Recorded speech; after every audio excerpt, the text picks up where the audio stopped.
नमस्कार। सभी दर्शकों का बहुत बहुत स्वागत। मकर राशि की बात करेंगे अगले 5 साल वर्ष, यानी कि जो 5 वर्ष हैं ये क्या कैसे रहने वाले विशेष, और एक एक चीज को क्लियर करूंगा।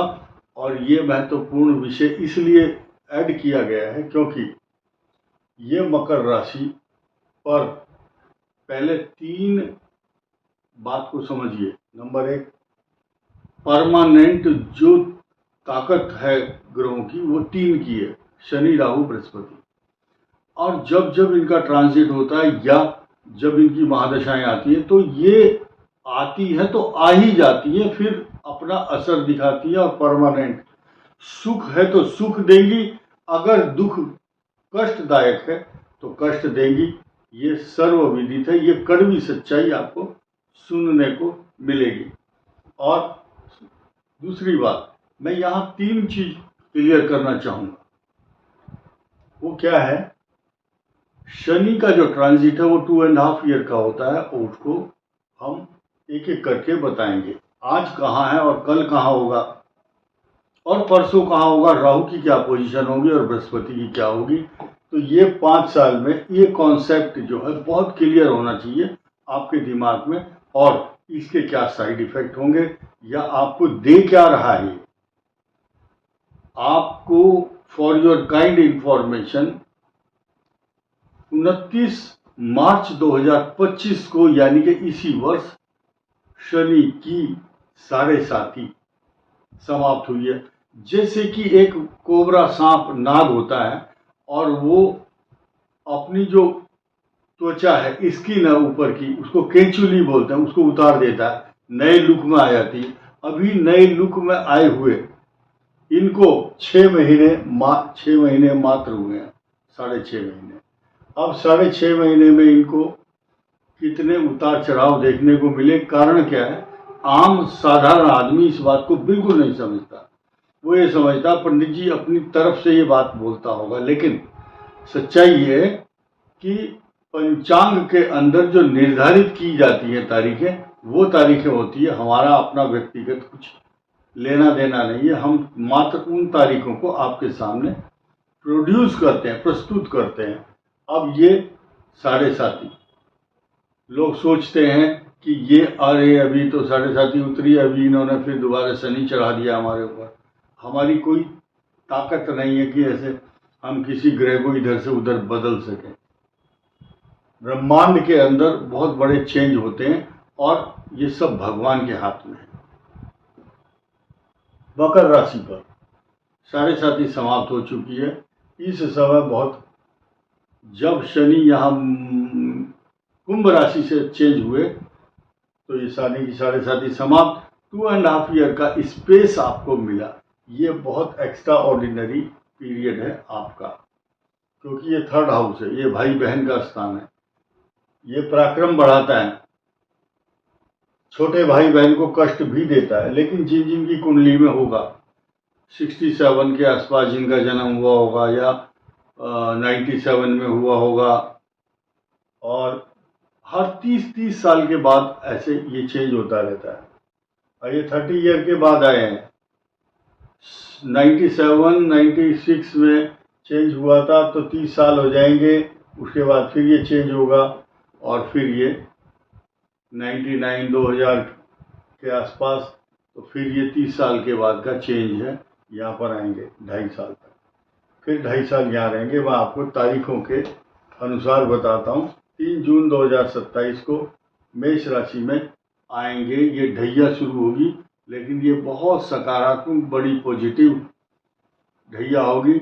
इसका मीन राशि से मेष राशि में प्रवेश करना। लेकिन आपको एक जानकर बहुत खुशी होगी कि 3 जून 2027 के बाद दोबारा 20 अक्टूबर 2027 को फिर दोबारा शनि यहाँ रेट्रोग्रेड होकर के फिर मीन में आ जाएंगे। इसका सीधा सीधा लाभ मकर राशि को ही मिलने वाला है। उसके बाद दूसरा जो चेंज है बहुत बड़ा, फिर मेष में आएंगे 23 फरवरी 2028 को, और उसके बाद फिर इनका जो कार्यकाल होगा वो 8 अगस्त 2029 को यहाँ आपके पंचम भाव में आएंगे। पंचम भाव में आने के पश्चात फिर रेट्रोग्रेड होंगे, फिर यहाँ जाएंगे। यानी कि आंख मिचौनी का खेल, यहाँ से इधर, इधर से यहाँ, यहाँ से इधर, और यहाँ आने के बाद फिर दोबारा रेट्रोग्रेड चतुर्थ स्थान में होंगे 5-10-29 को। उसके बाद फिर यहाँ पर वृषभ राशि में 17 अप्रैल 2030 को आएंगे। यहाँ तक का मैंने 5 साल का जो ब्यौरा है, ये खाका खींच करके आपके सामने रख दिया। अब ये 2.5 साल आपके लिए शुभ, ये 2.5 साल शुभ, ये भी बहुत शुभ परिणाम देंगे। क्यों? अब देखिए, इनकी दृष्टि फिलहाल 10वीं दृष्टि है, इनकम हाउस के बाद ये हानि वाला स्थान है, खर्चा करा रही है, व्यर्थ की भाग दौड़, टिक नहीं रहे आप एक जगह। और उसके बाद जब यहाँ पर आएंगे, यहाँ आने के बाद शनि की दृष्टि अपनी ही राशि पर होगी, तो मकर राशि को बहुत बड़ी मजबूती प्रदान करने वाला ये ग्रह रहेगा। लेकिन उस दौरान भूमि, भवन, वाहन, सवारी, प्रॉपर्टी, पैसा, जायदाद, तरक्की बहुत होगी, माता को कष्ट रहेगा। जब जब शनि आएंगे, डेट मैंने आपको फिक्स करके बताई है। उसके बाद जब शनि की दृष्टि यहाँ होगी तो ये राशि मजबूत मानी जाएगी। यही सिंहासन, तख्त, ताज और सल्तनत दिलवाने वाली होती है। 7.5 और ढैया में विवाह होते हैं, 7.5 ढैया में सिंहासन का लाभ होता है, 7.5 और ढैया में पद एवं प्रतिष्ठा का लाभ, प्रमोशन भी होता है। और जिसका खराब एडवर्स इफेक्ट होता है तो झूठे आरोप और जेल यात्रा, और आदमी नौकरी में सस्पेंड होता है या बिजनेस में दुश्मनों के षड्यंत्र के द्वारा घाटा भी सहन करना पड़ता है। तो हर प्रकार से, हर पहलू से आपको सचेत रहना चाहिए, और डिपेंड करता है कि आपकी कौन सी महादशा चल रही है। उसी के अनुसार आपको ये फेवरेबल या अनुकूल और प्रतिकूल परिणाम देते हैं। ये मैंने शनि का फल बताया। अब राहु का बताता हूँ। राहु 18वां महीना यहाँ रहेंगे।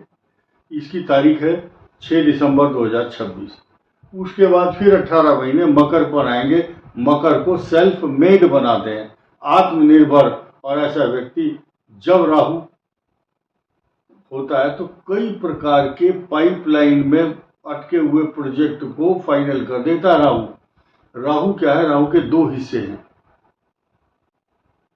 राहु के 2 हिस्से हैं। अमर है राहु, और वो धड़ जो है नीचे रहेगी, दिमाग जो है ऊपर के हिस्से में है। वो जो राहु का दिमाग जब यहाँ लग जाएगा तो ये आपके खानदान में किसी ने इतना बड़ा काम नहीं किया होगा। जब राहु यहाँ आएंगे तो बहुत बड़ा मकर राशि पर विशेष स्नेह रखते हैं राहु, ये शास्त्रों में लिखा हुआ है। आप देखिए, ये मकर राशि पर 18 मंथ 18 18 तिया 54 शब्द का अर्थ हुआ, यानी कि 4.5 वर्ष का पीरियड है। और जब उसके बाद राहु फिर यहाँ मकर राशि से 11वें आ जाएंगे, ये आपको लगातार इनकम देने में सक्षम और समर्थ होंगे। यानी कि 2 गणित का सवाल जैसे होता है, ये सिद्ध कर दिया मैंने कि शनि का 5 साल का जो कार्यकाल है वो खराब रहने वाला नहीं है। और राहु जब यहाँ ट्रांजिट करेंगे, यहाँ 6 दिसंबर 2026 के बाद, ये 18 महीने का पीरियड आपको बहुत बड़ा चाणक्य बनाएगा। और आपकी जो गोटी शतरंज की चालें हैं, जो भी चलोगे वो पासा सीधा पड़ेगा आपका, भले ही कितना ही समय खराब हो। यहाँ राहु आपको कई प्रकार की यात्राएं करने को मजबूर करेगा और बहुत सारा इन्वेस्टमेंट करने का सौभाग्य प्रदान करेंगे, क्योंकि उसके बाद आपके लाभ स्थान में, क्योंकि यहाँ इन्वेस्टमेंट हुआ और यहाँ उसका रिटर्न आना शुरू हो जाएगा जब राहु यहाँ आएंगे। अब आइए सबसे महत्वपूर्ण ग्रह के ऊपर, जिसका नाम है बृहस्पति। देवताओं के गुरु हैं ये। देव गुरु बृहस्पति हंस योग बना करके मकर के लिए अब आने वाले हैं। फिर जून 2026 में इनका कार्यकाल होगा 13 महीने का।